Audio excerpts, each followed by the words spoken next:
할렐루야. 오늘도 참으로 좋은 날 생명의 삶으로 시작하는 여러분 모두에게 하나님의 놀라우신 크신 은혜가 넘치기를 주님의 이름으로 축복합니다. 저는 오늘 마가복음 11장 15절에서 25절 말씀을 본문으로 이 산을 버리고 그 나라를 택하라 라고 하는 말씀을 전하기를 원합니다. 예수님은 강도의 소굴이 된 성전 한복판에 들어가셔서 장사하는 사람들을 내어 쫓으십니다. 예수님이 이 행동이 과격했다는 데 충격을 받기 전에 하나님의 성전이 시장바닥 강도의 소굴이 되었는데도 아무도 이상하게 여기지 않았다는 사실이 더 충격적입니다. 오히려 그것을 바로잡으신 예수님을 죽이려고 합니다. 소설 눈먼 자들의 도시에서 보면 눈뜬 사람이 오히려 비정상적인 상황과도 같습니다. 세상에서 환난을 당할지라도 결코 타협하지 말고 담대하십시오. 겸손하되 비굴해지지 마십시오.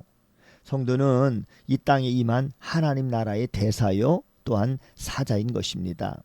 이 일로 인해서 대제사장과 서기관들은 예수님을 죽이려고 아주 혈안이 됩니다. 사람들이 예수님의 교훈을 놀랍게 여겼기 때문인 것이죠. 예수님의 행동에 이 담긴 하나님의 뜻은 그들에게 전혀 보이지 않았습니다. 강도의 소굴이라고 하는 주님의 표현은 전혀 과장이 아닙니다. 그들은 구원을 빌미로 자기 이익을 위해서 성전에서 장사를 하고 하나님의 아들을 죽이는 일도 서슴지 않았습니다. 결국 누가 하나님이냐라고 하는 문제에서 그들은 스스로 하나님이 되기를 선택했던 것입니다. 이것이 성경이 말하는 죄의 본질입니다. 저녁이 되면 예수님과 제자들은 예루살렘 밖으로 나갔습니다. 베드로는 전날 예수님이 저주하신 베다니 근처의 무화과 나무가 말씀대로 마른 것을 봅니다. 잎만 무성한 무화과 나무에는 하나님의 아들이 찾으시는 열매가 열리지 않았습니다. 성전에는 사람이 가득했지만 하나님의 뜻을 따르고자 하는 사람은 없었던 것입니다. 그래서 성전에서 장사하는 것과 돈 바꾸는 것을 아무도 문제로 여기지 않았습니다. 주님은 이 나무를 통해서 스스로 의롭다 하며 불의를 일삼는 유대 사회의 현실을 보게 하셨습니다. 베드로가 무화과 나무가 말랐다라고 이렇게 말하자 예수님은 하나님을 믿으라라고 말씀하십니다. 잎이 무성한 나무에는 열매가 없었습니다.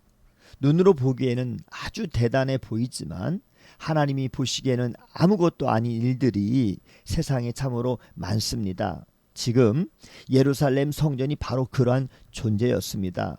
스스로 성전의 주인이 되어 있는 자들은 그것을 대단히 여겼으나 진짜 주인이신 하나님은 얼마 후 그 성전이 무너지는 사건을 통해서 그것이 얼마나 헛된 자부심이었는지를 드러내셨습니다.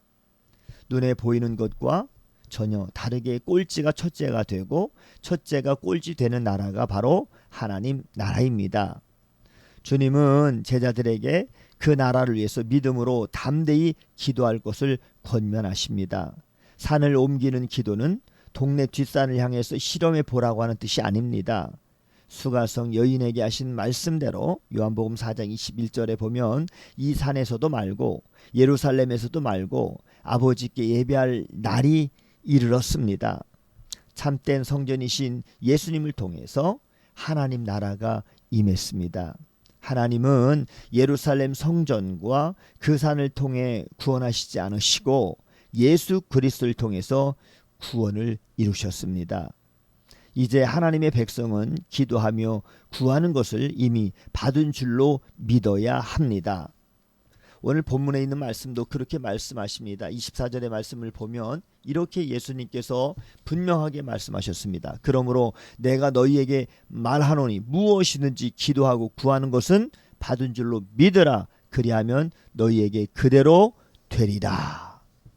말씀대로 기도하면 약속대로 받습니다. 이것이 신실하신 하나님의 원리이고요. 하나님 나라의 생활 방식인 것입니다. 기도하기 전에 누군가와 등진 일이 있으면 용서하라 하십니다. 그래야 하늘 아버지께서도 용서해 주십니다. 이방인이 못 들어가는 성전, 유대인이 착취당하는 성전은 효력을 잃었습니다. 기도할 때마다 이전에 고집했던 산과 성전을 버리고 예수 그리스도를 선택하십시오. 우리가 예수님께 받은 그 나라는 우리가 생각하는 것보다 아주 훨씬 더 크고 능력이 있는 나라입니다. 오늘도 복된 날 주님과 동행하며 승리하는 여러분들 모두가 다 되시기를 주님의 이름으로 축복합니다. 샬롬.